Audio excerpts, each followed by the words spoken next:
RAM. RAM. Oh shit. Anyways, damn. Oh my gosh. Alright, so anyways, that's what we're gonna take a look at right now is RAM. Is RAM, DDR4, memory modules, random access memory. That's what we're gonna take a look at. Random access memory stuff.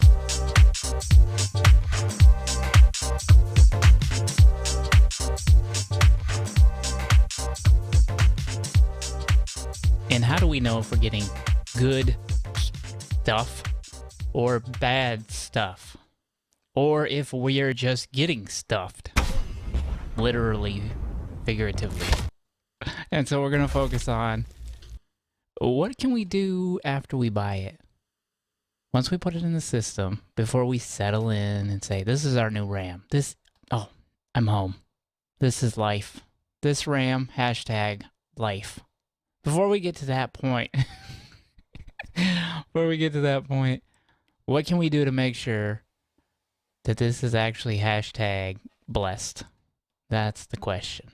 Before we do that, well, we can look at it, see if the LEDs shine bright like a diamond in the sky. We can slide it in the slot, make sure it fits good. We can check out the clearance, like shine a flashlight on the slot once we slide the module in and lock it down. But with our senses, we really can't tell what's going on inside. How do we check the bits of memory, the cells within the memory? How do we check for parity between the strings of data that are being read into memory and the strings of data that are being written out of memory? How do we test the actual memory? We can't get in there. We can't see in there. We need like a hound dog to let loose into the foxhole to flush out any foxes before they start killing our rabbits. And our rabbits in this case are our pictures, our music files, our video files, our spoken word files, our memories, our charts, our graphs, our financial information, our presentations, whatever we have on our system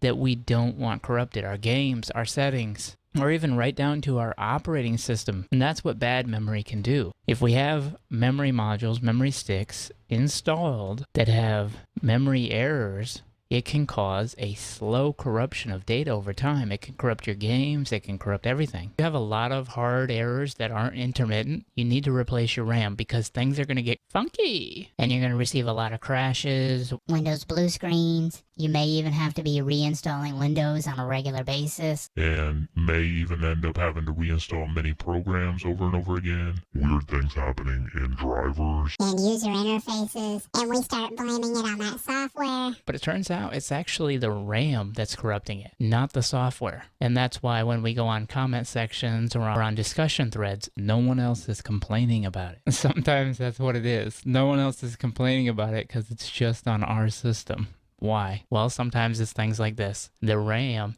has so many errors that as it's operating, what it's reading into RAM and then writing out of RAM to write into programs or onto your hard drive is not the same information. And that stuff that becomes stored is wrong. And now you have a Corrupted program. A corrupted game. Change settings. Corrupt Windows installation. A corrupt driver installation. your registry, everything, because the parity doesn't exist. And there has to be that parity for the RAM to be operating correctly. Parity, glorious darling! Over the course of the next 2 videos, we're going to take a look at a couple of programs that we can add to our troubleshooting toolbox to help us in that pursuit. And the first one is called HCI MemTest, and that is a program that can be run from within Windows operating system, from within the desktop. And the second one we're going to take a look at is MemTest 86, and we're going to run that outside of the operating system. But first, as we wrap up video number 1 of this 3-part series, we're going to show you a comparison of 2 RAM kits. One of them is a couple of years old, and the other one is brand new that we tested most recently. Utilizing both of these tests, let's take a look, a little look at that right now.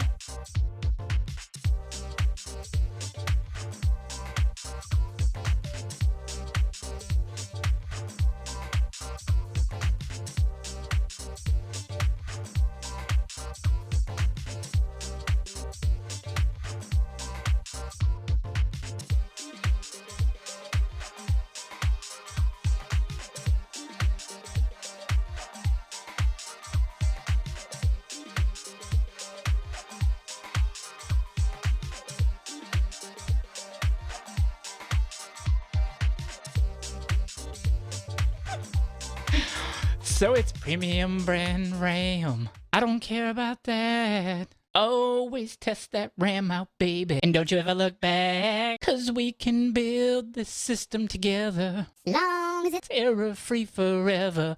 Nothing's gonna stop us now. Nothing's gonna stop us. Now. Ultimately, we want to be error-free.